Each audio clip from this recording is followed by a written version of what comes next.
Okay, so Daniel and the Discerning, number 3. Let's get our notes up.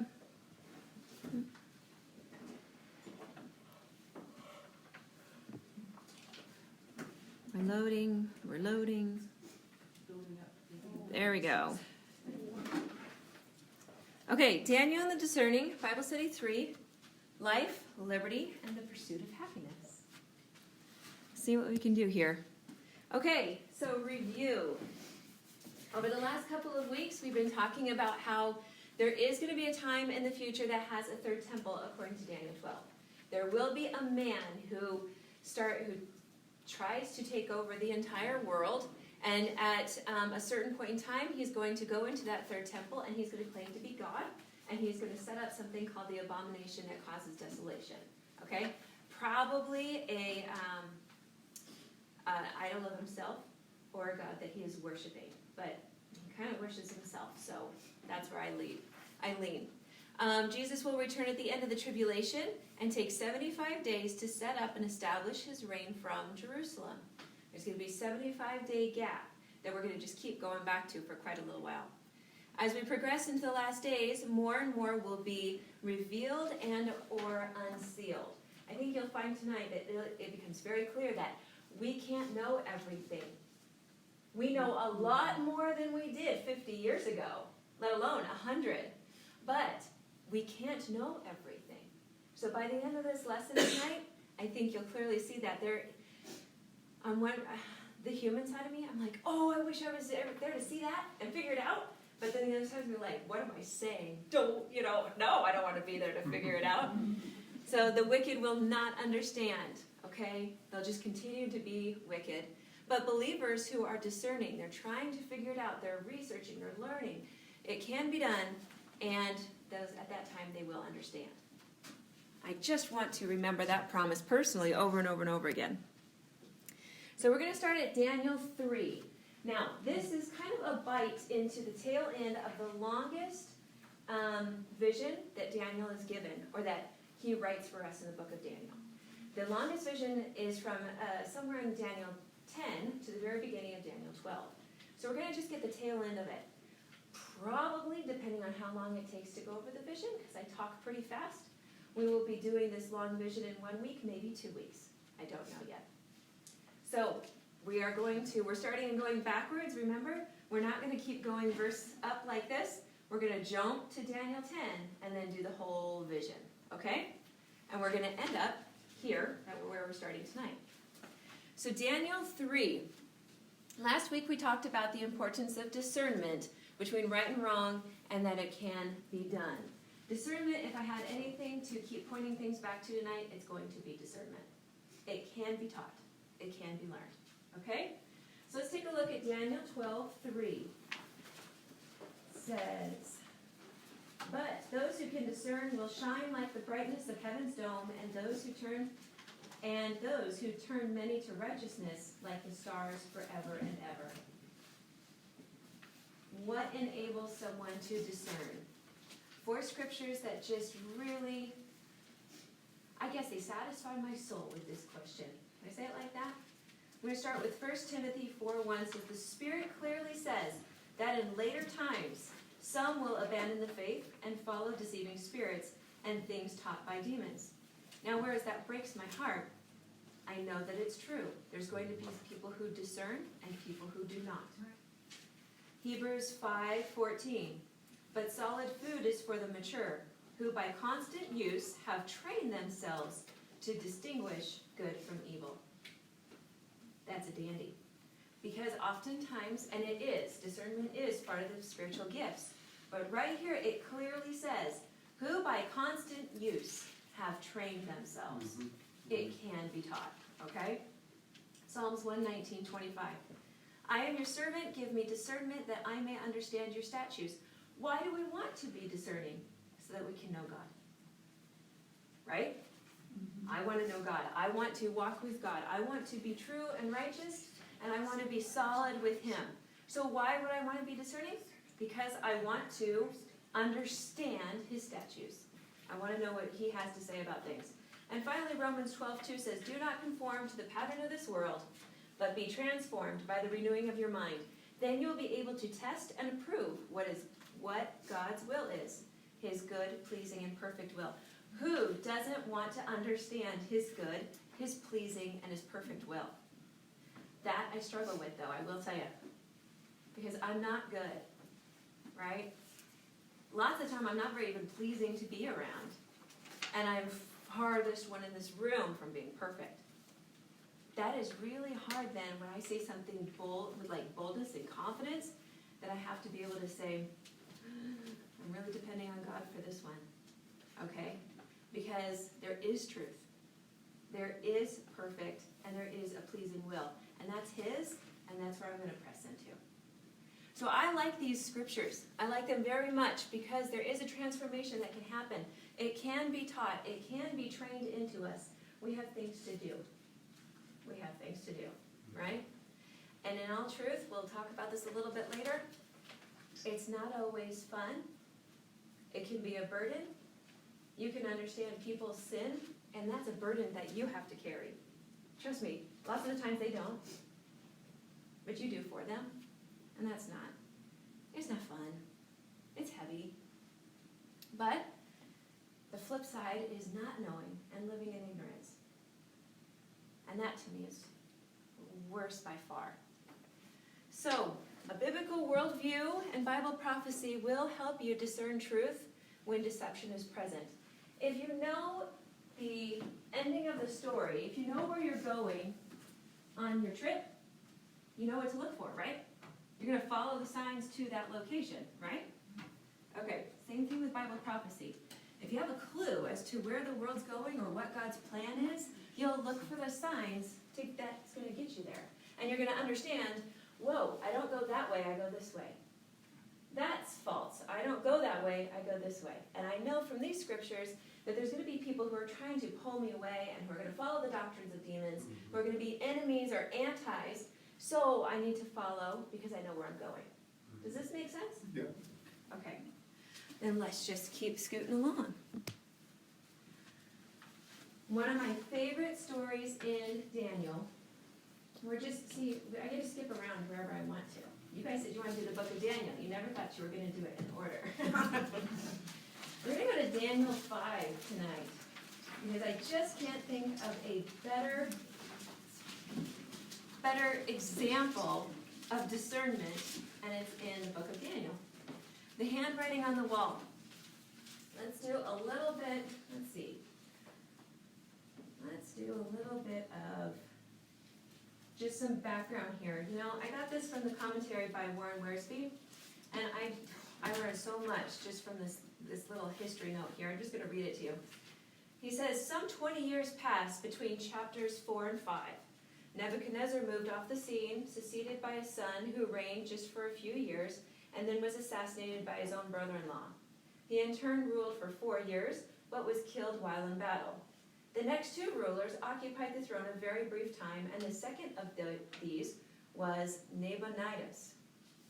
He was actually the son-in-law to Nebuchadnezzar and was married to the widow of one of the previous kings. That sounds very complicated to me, you know? At this time, Nabonidus was king of Babylon Empire, and his son Belshazzar was the king of the city of Babylon. I did not know that. Belshazzar was just the king of one city. Okay? This explains why Daniel was named the third ruler in verses 7 and 29. While the events in chapter 5 are taking place, King Nabonidus has already been captive by the Medes and Persians for 4 months. So the head king, who's in charge of the empire, has been captive for 4 months. And now we have Belshazzar, who's in charge of just a town. Now, I don't want to say a little town, because it was a big town, it's a big city. But in comparison to an empire, that's saying something, right? Mm-hmm. So let's take a look at the first 4 verses of Daniel 5. Belshazzar, the king, gave a great banquet for 1,000 of his lords. And in the presence of the 1,000, he was drinking wine. While tasting the wine, Belshazzar ordered that the gold and silver vessels which his father, Nebuchadnezzar, had removed from the temple in Jerusalem be brought. So the king, his lords, his wives, and his concubines could drink from them. So, that's one too far. I have to stop right there. So, the king of the empire has been captive for 4 months, and this guy thinks he should throw a party. 1,000 people show up to this party in this city. That seems a little bit arrogant, right? Denial, I don't know, what do you want to call that? Immature? It's just a 1,000-person party, and because his city hasn't been taken yet. Okay. Let's move on here with 5. Suddenly the fingers of a human hand appeared and began writing on the plaster of the palace wall by the lampstand. When the king saw the palm of the hand that was writing, the king's face took on a different look, as frightened thoughts rose up within him. His hip joints gave way, and his knees started to knock together. The king cried out, "Bring in the exorcist." That's who I call first when I see a problem. Right? Astrologers and diviners. The king said to the sages of Babel, "Whoever can read this inscription and tell me what it means will be dressed in royal purple, wear a gold chain around his neck, and be one of the 3 men ruling the kingdom." But although all the king's sages come in, none could read the inscription or telling the king what it meant. Then King Belshazzar became terrified. His face turned pale, and his lords were thrown into confusion. Okay. This guy is probably about 35 years old, give or take at the time. And he is throwing a big bash in his itty-bitty little kingdom while everything around him has been captive. Okay? He throws in the extra fancy dinnerware set and stuff from the temple, just to make fun of. By the way, wine had a lot to do with their religion and stuff in Babylon, okay? So he's worshiping his pagan gods by drinking wine and doing it with God's holy vessels from the temple, okay? So understand that part really quick. But can you by any chance take this into your own life? Do you know people in your life who you know that we're in interesting times, and they're just still partying on, not even knowing what's coming, and the judgment is right there? I just can't go on without pointing that one out, that the wicked are going to continue doing wicked. Belshazzar, he does not repent, does he? He gets terrified. Whatever the thing about the hip joints thing, I mean, I don't know that. That to me is funny. But I mean, he's shrieking, all the blood drains from his face, he's terrified. He knows. But does he do anything to change that? And he could have, right? Okay, let's keep going. 10 through 29. At this point, the queen mother, because of what the king and his lords were saying, entered the banquet hall. The queen mother said, "May the king live forever. Don't be scared by your thoughts or let your face be so pale. There is a man in your kingdom in whom is the spirit of the holy gods. In the days of your father he was found to have light, discernment, and wisdom, like the wisdom of the gods. King Nebuchadnezzar, your father, the king, your father, made him chief of the magicians, exorcists, astrologers, and diviners. Because he was found to have extraordinary spirit, knowledge, discernment, and the ability to interpret dreams, unlock mysteries, and solve knotty problems. He is called Daniel, but the king gave him the name Belshazzar. Now, have Daniel summoned, and he will tell you what this means." Daniel was brought into the king's presence. The king said to Daniel, "Are you Daniel, one of the exiles from Judah, whom the king my father brought out of Judah? I've heard about you, that the spirit of the gods is in you, and that you have been found to have light, discernment, and extraordinary wisdom." Now the sages, the exorcists, were brought in to me so that they could read the inscription and tell me what it means. But they couldn't interpret it for me. However, I have heard that you can give interpretations and solve knotty problems. Now, if you can read the inscription and tell me what it means, you will be dressed in royal purple, wear a gold chain around your neck, and be one of the 3 men ruling the kingdom. Have we noticed that he said that twice now, and the first ruler's not even ruling the kingdom? He's like pretending his way through this, you know? Daniel answered the king, "Keep your gifts." So he's trying to bribe him, impress him, whatever. And Daniel, just keep your stuff. I love that. and give your rewards to someone else. However, I will read the inscription to the king and tell him what it means. Your Majesty, the Most High God gave Nebuchadnezzar your father the kingdom as well as greatness, glory, and majesty. Because of the greatness he gave him, all the peoples, nations, and languages trembled with fear before him. Anyone he wanted to, he put to death. Anyone he wanted to, he kept alive. Anyone he wanted to, he advised, and anyone he wanted to, he humbled. But when he grew proud and his spirit became hard, he began treating people arrogantly. So he was disposed of from the royal throne, and his glory was taken away from him. He was driven from human society, his heart was made like that of an animal, and he lived with the wild donkeys. He was fed with grass like an ox, and his body was drenched with the dew from the sky until he learned that the Most High God rules in the human kingdom and sets up over whomever he pleases. But Belshazzar, you, his son, have not humbled your heart, even though you knew all this. Instead, you have exalted yourself against the Lord of heaven, and having them bring you the vessels from his house. And you and your lords, your wives, and your concubines drank wine from them. Then you offered praise to your gods of silver, gold, bronze, iron, wood, and stone, which can't see or hear or know anything. Meanwhile, God, who holds your very breath in his hands, and to whom belongs everything you do, you have not glorified. This is why he sent the hand to write on the inscription, and the inscription says, Mene, Mene, Tekel, Upharsin. This is what it means, meaning God has counted your kingdom and brought it to an end. Tekel, you are weighed on the balance scale and coming up short. Prez, your kingdom has been divided and given to the Medes and the Persians. Then Belshazzar gave the order, and they clothed Daniel in royal purple, put a gold chain around his neck, and proclaimed of him that he was to be of the 3 men ruling the kingdom. That very night, Belshazzar, the king of the Kadeshim, was killed. Can you just see Daniel rolling his eyes when they're draping him with purple and gold chains? He offered him one of the highest positions. You're in charge. And he and Belshazzar himself died within just a few hours. Right? Okay. Let's take a look here. Daniel probably could have been at this party. Okay? He probably was invited. He probably just said no, because from the very beginning with Daniel, as we will see as we go through this, he has tried to separate himself as much as he can in a pagan world to be close and righteous to God. In my opinion, his discernment and wisdom came with that very first decision. Am I going to eat what they're telling me to eat? All the other Hebrew boys were, except for him and his 3 pals. That very first bold decision, where everything was against him, I think was a marking point for him, and he continued down that path for the rest of his life.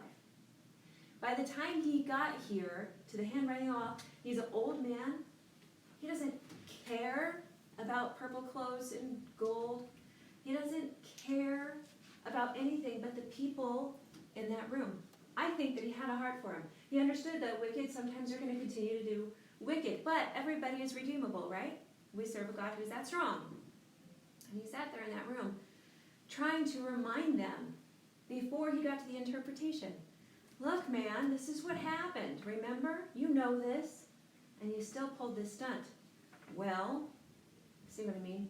He still was giving him an opportunity to repent, even though the king didn't take it. Okay, because Daniel had taken that first turn of separation at such a young point in his life, he had dedicated himself to studying scriptures. We know this because he knew about the prophecy by Jeremiah. He took to educating himself and working hard. Tradition, a lot of people, a lot of scholars believe, myself included, who's neither in tradition or a scholar, but I still believe this, that the wise men who came to see Jesus, they came from Babylon. And a lot of people think that Daniel set up a school there to study the ancient prophecies so that they could be prepared for whenever the Messiah came. And so when the wise men saw all of these signs coming together, they hit the road. Talk about a faith trip. And that was 500 years after Daniel. That's way older than America. I mean, you get my drift? That school hung on. So Daniel had a very good example of how to live, and that's why I wanted to keep pointing us back to that at the end of every lesson, or in the middle of it, because I want us to remember that it can be done. Okay? So, it gets down to the interpretation here. So, the kicking thing is I was doing a little bit of research, so linguistics is not my thing. If you notice, I mess up my speech all the time. My mom and husband make very good fun of me. See? Very good fun. All the time. And I'm just terrible at this. It's totally a God thing that I stand up in front of you every week, let me tell you. So anyway, so linguistics is not my strong point, but I did enough reading on this that this handwriting on the wall could have been along the same vein of language that they would have been speaking there anyway. It could have been close enough. It could have been, Akkadian with a Neo-Aramaic thing, and then you have the Hebrew with Daniel, and it's Semitic. Anyway, it bored me to pieces too, but here you go. The point is it could have been close enough for the smart guys to figure it out, but they didn't know, right? So here's the drift. Here's the point that I'm trying to get to. Daniel separated himself at a young age. He continued to work and study and develop, and he became, he's noted as a righteous man. There's nothing that's bad recorded about him. And we know he's a man, but there's nothing bad recorded about him. And after this whole long life of living a separate, very dedicated, righteous life in a very ugly pagan world, he was the only one there ready and prepared to discern that interpretation, to be able to say, that's what it says, guys. He was the only one there ready and able for God to use in that moment. Yes, sir.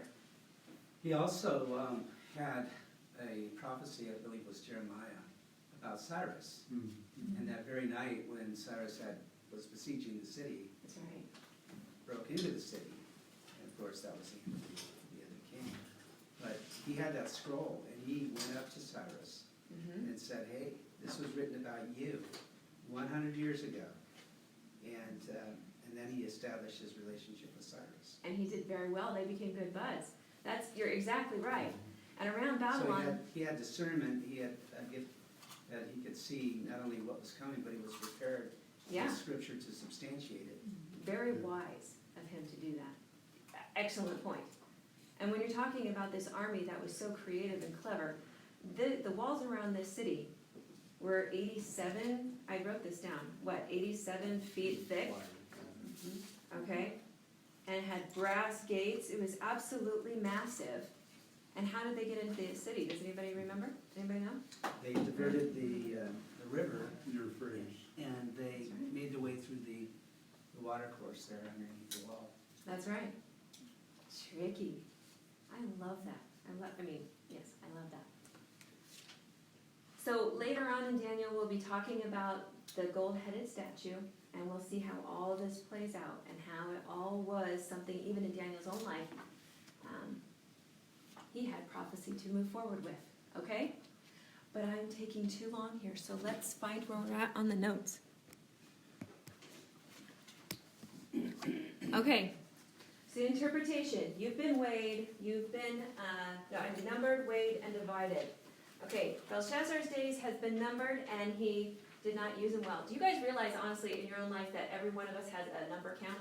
Like we have a day count, right? Each one is one lowest, kind of a deal. So he had them, his days were up, and he was weighed by God, and he failed. That's a very big eye-opener for me. I have so many days, and what are we going to do with them? And I do not want to be a failure. Okay, but we all have to be weighed. We all will. I don't know if we're going to have time tonight, but there's a couple different judgments at the end of time, and you're going to be in one of them. That's all there is to it. You have to know that. You're going to be in one of them. Okay? So each day is going to weigh for you or against you. Belshazzar's city or kingdom would be ripped from him and divided between the Medes and the Persians, and he wouldn't have a legacy to pass down. But now I have to ask you, what are you passing down? Okay, here's your life application part. Is your mind divided between this world and the next? All of ours are to a point. Because I know I have a wonderful life. I mean, I get that. But what is it that you're setting for people around you? Do they know that you love Jesus and that you're very excited to be with him? Or do they have understanding that you'd rather be here than there? How divided is your mind? Okay? Okay, there's lots of different ways that we can work with the undivided mind to get people ready, to get them prepared for the next time, for the next world. Go back to Daniel 12:3, where it says, I love this part. It's the second half of it. He says, and those who turn many to righteousness. You guys catch that? There's going to be people who can discern who are going to turn many to righteousness. What a privilege is that? Right? Talk about a big thank you on the other side. I love that. And there's different ways that we can do that all the time. For some people, and as you know that you've been with me in my ministry, social media is not my spiritual gift. So I don't like Facebook. I could lose my phone for 3 days and not know. Okay? I'm not a big fan. Now I know some people live for it. More power to you. You reach a lot more people than I do. I guarantee it. Okay? Because this is how we live. In May of 2018, it was averaged by Forbes that the internet receives 40,000 searches every second.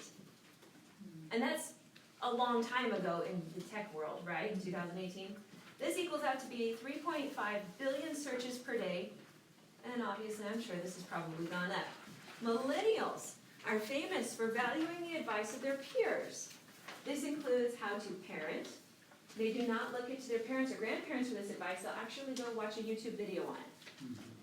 Okay, that's very interesting to me. Because honestly, I don't really ask the people who are going through the same problems. Because if they were doing so good, they would be out of the problem that I'm dealing with. You know what I mean? So I don't really understand this mindset, but this is how it's going. And millennials will watch more internet videos, 2.5 times more, than they actually will of traditional TV, according to Forbes. That's fascinating. So, anyway, but we can see that the knowledge is increasing. People become, geniuses in one little subject pretty darn fast after a few YouTube videos, right? You can build anything if you watch a YouTube video.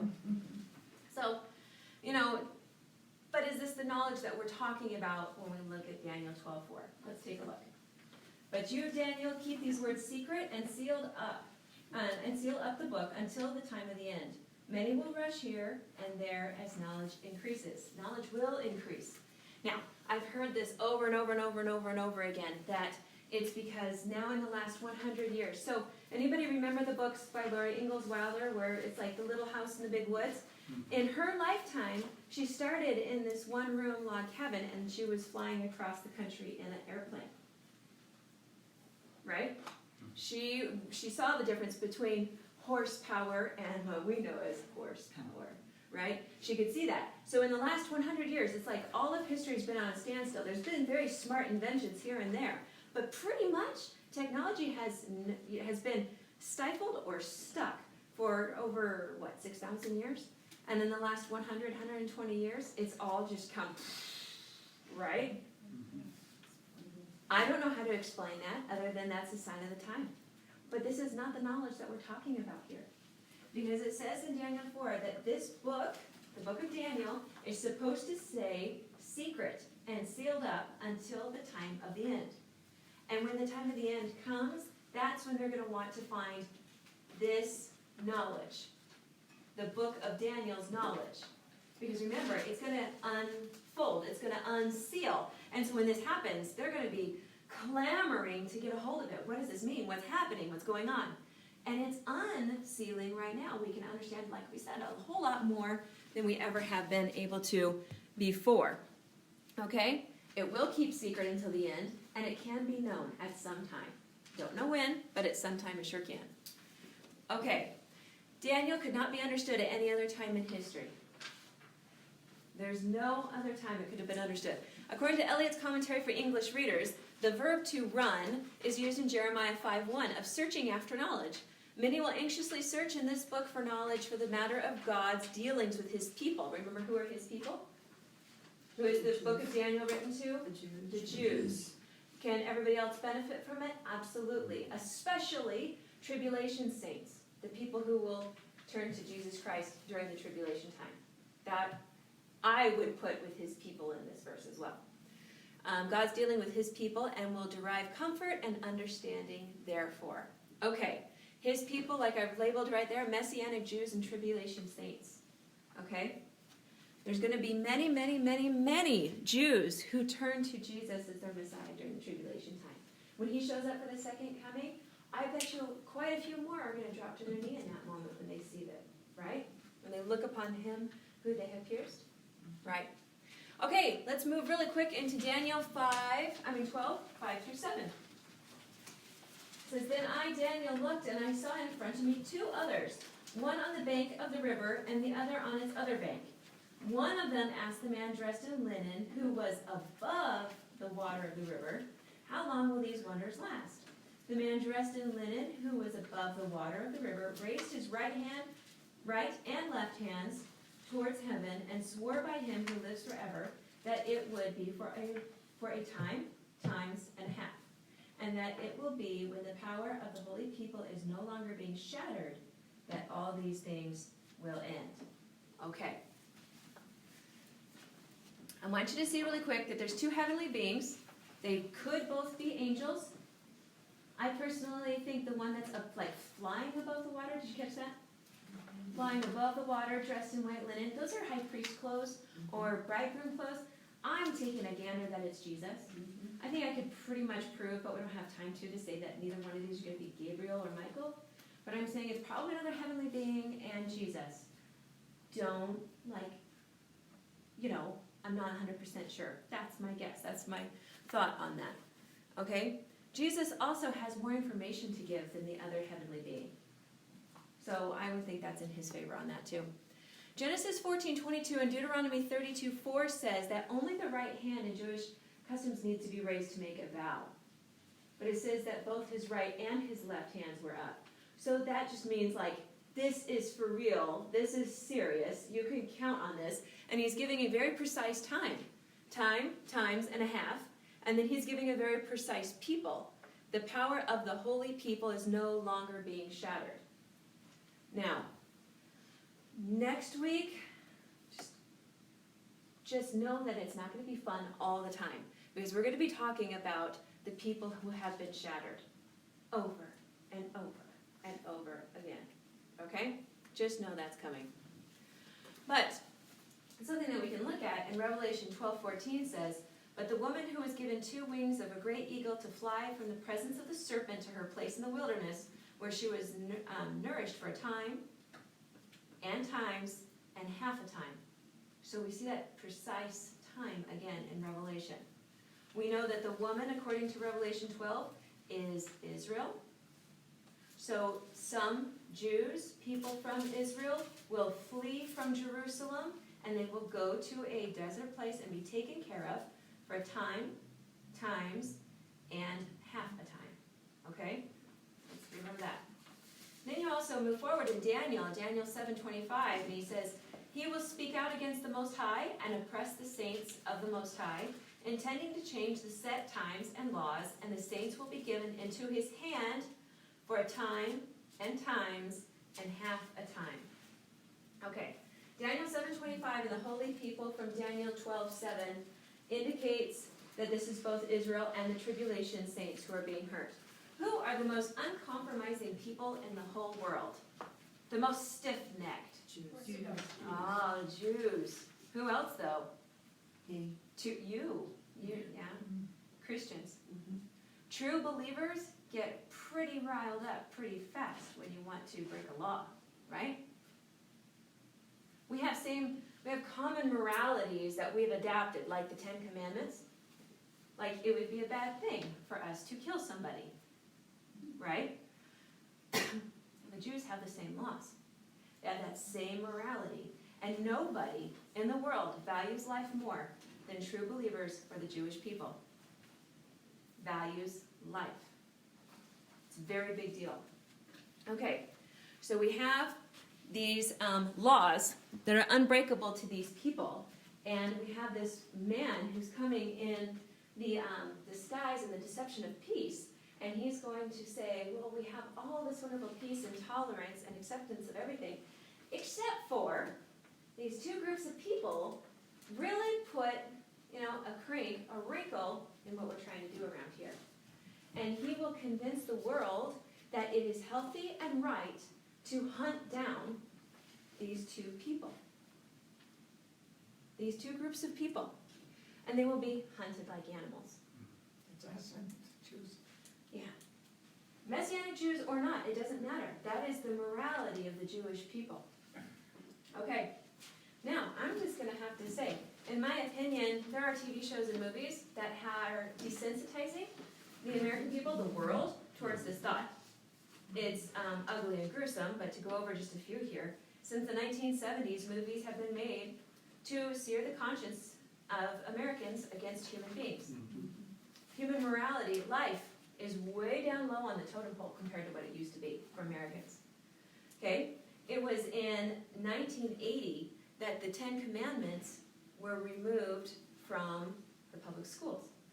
So, I am slightly younger than that, and that means my generation, the group who's raising kids right now, we're not reminded every single day of what a strong morality is.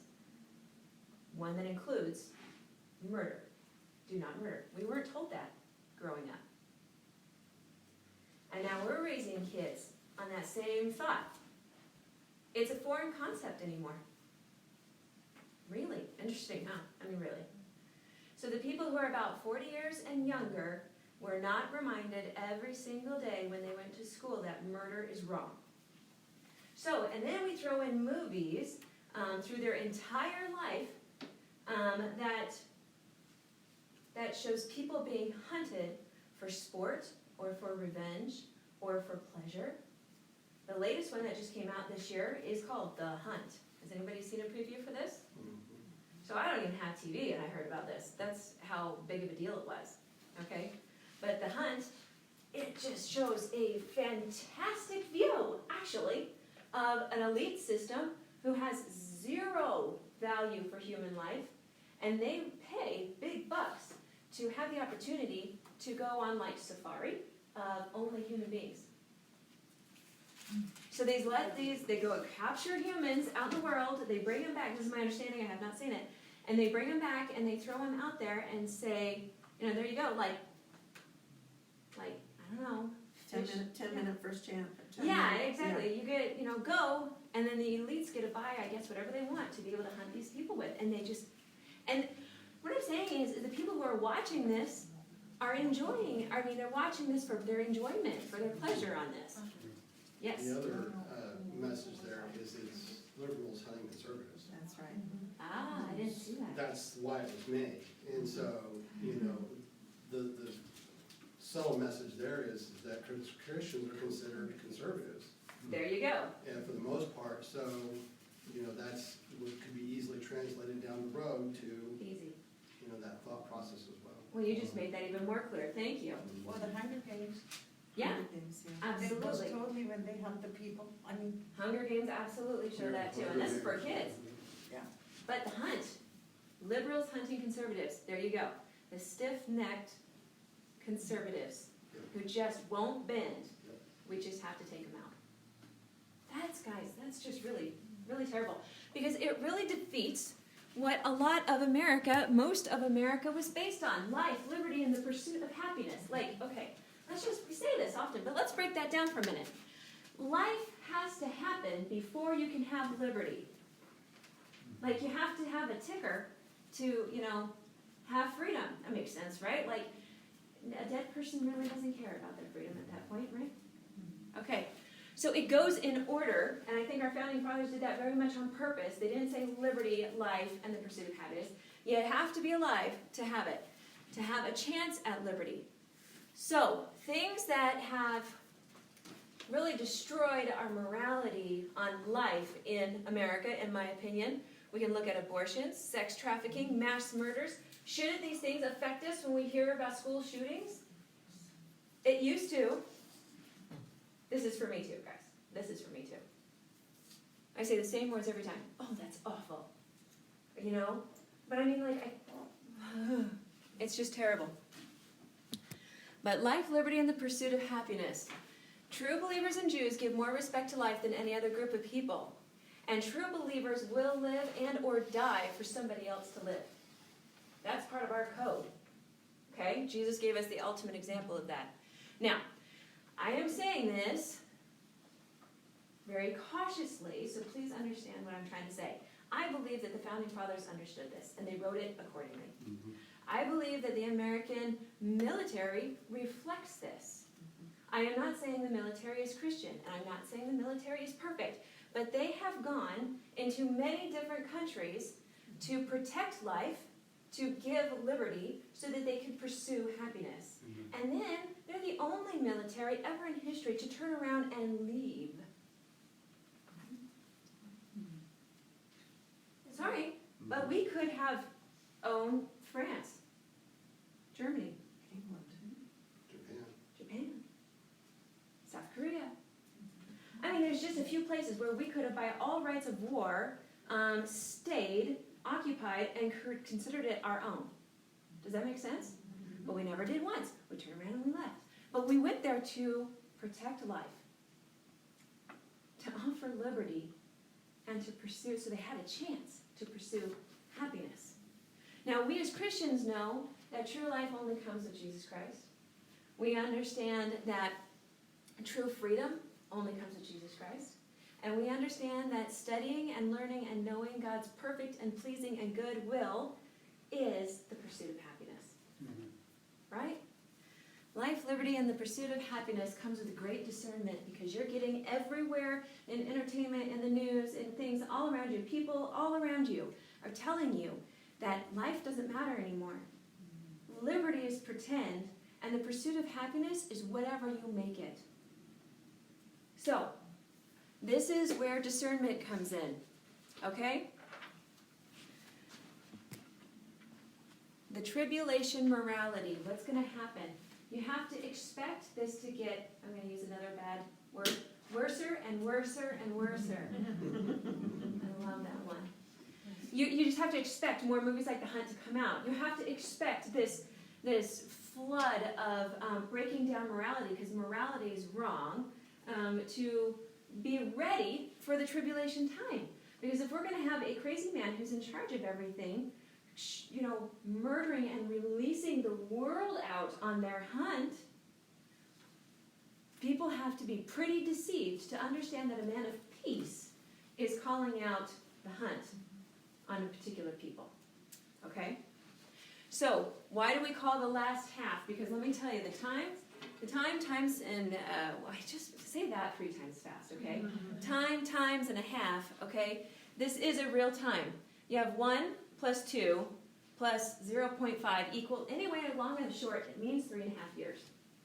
Okay? Which is the same as 1,260 days, which is the same as 42 months, based on the Jewish calendar. So we have the tribulation time of 7 years. We know the beginning starts with Antichrist signing a peace treaty. And we know that for 3.5 years, everything is not okay. There are many Christians who believe this is going to be just fine. He came in as a person of peace. Okay, the most peaceful people in the world today, right? You understand? Do you ever feel like, as a conservative or a Christian, that you're kind of under attack, that you're in war, and the people who are kind of a little bit more easy peasy and at peace, like either don't have a clue or very much against you? Right? His deception is peace. That's what it is. And it's like I said, a deception. People are going to fall for it, but it doesn't mean it's a true peace. Okay? So then at this time, right here at the 3.5 years, we have the temple, and we have him going inside and saying, I am God. Now we know that this is going to happen exactly 3.5 years. This should be right on game, right on point. Now here's the unsealing that you and I are not going to know. From this point to this point is exactly 3.5, 1,260 days. 3.5 years or 1,260 days. That means, remember that Christmas chain that you're going to spend the first half of the tribulation making? The second half, you can be tearing one off a day, and that is the day that Jesus will return. It will be known. That's the difference between the second coming and the rapture of the church. The rapture of the church has got to go, and this is a totally different talk for another day, before this tribulation happens. Whatever this gap is, I have no idea. I figure it'll be pretty close, but I don't know, okay? The rapture has to happen here because that's like a thief in the night. We don't know. But if you continue reading in Matthew 24 and Luke 21, you can know the signs and the season of this happening, right? Now, Daniel, the knowledge will continue to increase, right? Because more and more is going to be understood at this time. And by this point, you can know this day, 1,260 days later, is when Jesus Christ comes back for his second coming. This can be known. Now, then it says extra blessings for another 30 days and then extra for another 45. And this gives us our interim days of 75. Then we continue on into the 1,000-year reign of Jesus Christ in the millennial rule.